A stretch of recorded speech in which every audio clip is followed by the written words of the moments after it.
بسم اللہ الرحمن الرحیم۔ السلام علیکم ورحمۃ اللہ وبرکاتہ۔ نبی پاک صلی اللہ علیہ وآلہ وسلم شادی کے بعد حضرت فاطمہ کو لینے کے لیے گئے۔ کہنے لگی فاطمہ چلو میں لینے کے لیے آیا ہوں۔ حضرت فاطمہ کہنے لگی حضور نبی کا حکم ہے یا باپ کا؟ نبی کا حکم نہ ماننا کفر ہے۔ نبی کا حکم یا باپ کا حکم؟ آپ کہنے لگی باپ کا۔ بی بی فاطمہ کہنے لگی آپ بیٹھ جائیں، جب تک علی نہیں آئیں گے میں نہیں جاؤں گی۔ یہ آپ کی تربیت کا نتیجہ ہے، میں کیسے چلی جاؤں جب تک میرے مجازی خدا نہیں آتے۔ کچی زمین پر آپ دامن سمیٹ کر بیٹھ گئے۔ کچھ دیر بعد علی آ گئے تو آپ نے کہا کہ علی اگر آپ اجازت دیں تو میں فاطمہ کو لے جاؤں۔ کہنے لگے یا رسول اللہ میں آپ کو اجازت دوں؟ مولا علی کے آنسو آ گئے اور کہنے لگی کہ یا رسول اللہ میری اجازت کی کیا ضرورت ہے۔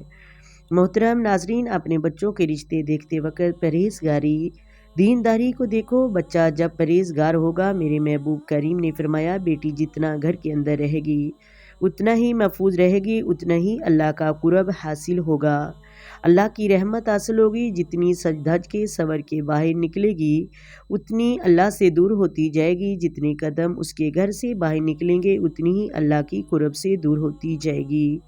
بیٹیوں، اللہ کریم کا قرب اس وقت نصیب ہوگا جب تم گھر میں رہو گی، اللہ کی رحمتیں تب نازل ہوں گی۔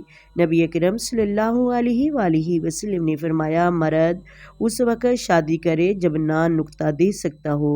میرے رسول پاک نے فرمایا بیوی کا حق ہے جب خاوند گھر آئے تو بیوی اسے ہنستی ہوئی ملے، خیال کرے اپنی خوشی جو گھر سے متعلق ہے ان کو سائڈ پہ رکھے اور گھر ٹوٹنے سے بچ جائے گا۔ میرے نبی پاک نے پہلے مرد کو حکم فرمایا حوصلہ بڑھاؤ، فرمایا عورت تیری پسلی سے پیدا ہوئی ہے، تم اسے سیدھی کرنے کی کوشش کرو گے تو ٹوٹ جائے گی، اس لیے ٹیڑھی کے ساتھ گزارا کرو۔ محترم ناظرین، بیوی اگر کچھ عادتیں ناپسند ہیں تو کچھ باتیں ایسی بھی ہوں گی جو تمہیں بیوی میں پسند ہیں۔ اس کی اچھائی پر نظر رکھو۔ جو عورت اپنے شوہر کی فرما بردار ہوتی ہے، اس کی غیر موجودگی میں اس کی گھر کی حفاظت کرتی ہے تو اللہ تبارک و تعالیٰ اس عورت کی ہر دعا جلد قبول کرتا ہے۔ اللہ تبارک و تعالیٰ جب اس عورت سے راضی ہوتا ہے تو اس کی ہر دعا قبول ہوتی ہے۔ امید کرتی ہوں آپ کو ویڈیو سمجھ آ گئی ہوگی۔ اگر ویڈیو اچھی لگے ویڈیو کو لائک کریں، شیئر کریں اور چینل کو سبسکرائب کریں۔ اپنی دعاؤں میں یاد رکھیں۔ آئیں مل کر آقا دو عالم نور مجسم سرور کائنات صلی اللہ علیہ وآلہ وسلم کی ذات پر درود و سلام پڑھیں۔